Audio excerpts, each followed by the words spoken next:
education is a crucial sector of employment, with 47,000 people employed. You can check out the World of Work video from the Leicester and Leicestershire Enterprise Partnership to find out more about the employment areas and roles within it.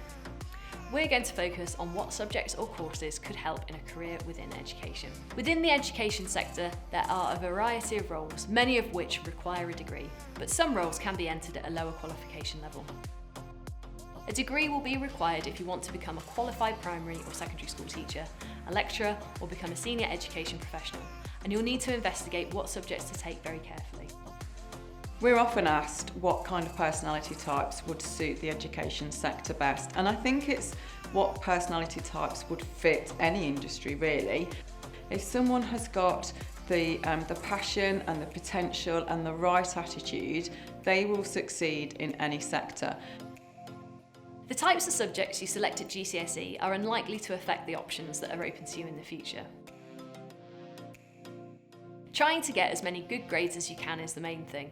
This is especially important if you're thinking of studying a degree in education or embarking on a PGCE to help you become a qualified teacher.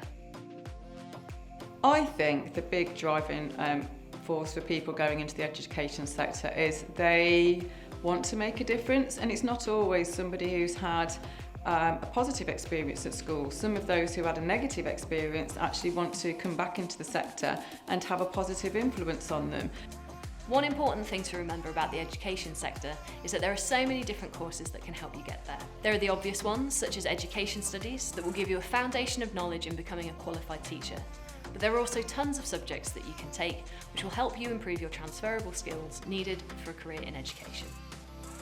The education sector requires individuals to have a number of transferable skills, such as research and analytical skills, communication and presentation skills, problem solving, and organisational skills. All of these can be developed in subjects such as English, politics and international relations, geography, and management studies. You'll gain general knowledge on a range of topics in all of these subjects and develop the transferable skills that can be used within the education sector. The majority of professionals or teachers within the education sector tend to study a wide variety of subjects at higher education, building upon the necessary transferable skills and then specialising in a certain subject or profession. But core skills will always be needed. More and more apprenticeship standards are coming on each year, and that is just fantastic because there's more opportunities for people to then explore their own skill set and passion for their own learning. Some people go on to do their apprenticeships and then actually go to university because sometimes it's a confidence thing. If you're at the point of choosing your post-16 options, then use this as an opportunity as a chance to research into potential careers within the education sector. Are there any specific subjects you need to do in order to pursue your chosen education route at university or college? For example, if you're considering a career in education, then Loughborough College offer a T-level in education and childcare. This course equips students with the core knowledge and skills relevant to education and childcare. So you'll learn about key topics such as child development, supporting education, parents, families and carers, and well-being. A T-level in education and childcare will combine classroom learning alongside an industry placement and is the equivalent to studying 3 A-levels. Alternatively, if you're unsure as to whether you want to focus specifically on education early on in your post-16 journey, taking A-levels such as English, geography, maths or history will equip you with the relevant transferable skills to continue your education journey at university and still be successful in achieving a career within the education sector.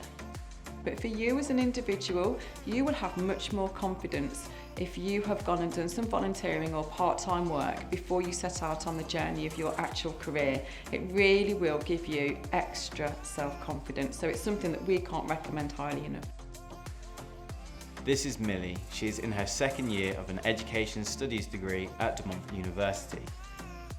This course explores how people develop and learn throughout their lives, while examining the skills and methods behind educating and teaching. When she was studying her post-16 options, Millie chose sociology, theatre studies and English literature. To get onto her degree course, there was no specific subjects she needed to study at post-16.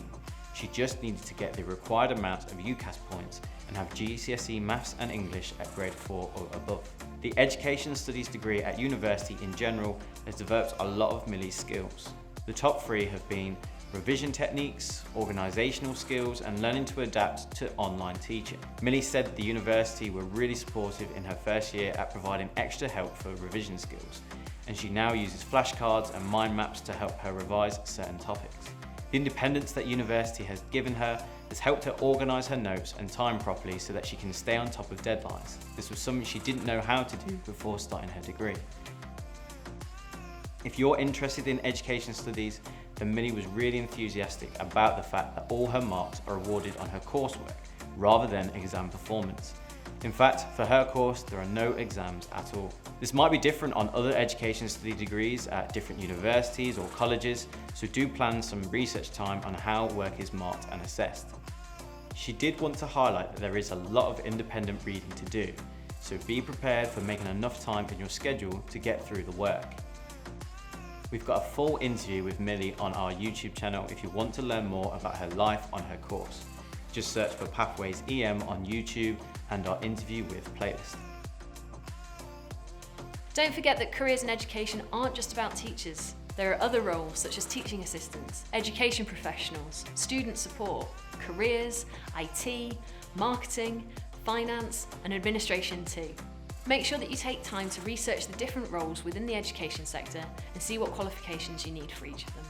If you're interested in studying at undergraduate level, then the best place to search for courses is via ucas.com. There's a really easy to use search function that shows you all the courses offered by universities and colleges across the UK. And you can even filter to courses just in the East Midlands if you want to stay local. If you want more information on what courses or education routes will be helpful for a career in the education sector, then there are a number of sites to visit, including ucas.com and exploring the subject around education, targetjobs.co.uk, Alternative Careers in Education, which is on prospects.ac.uk.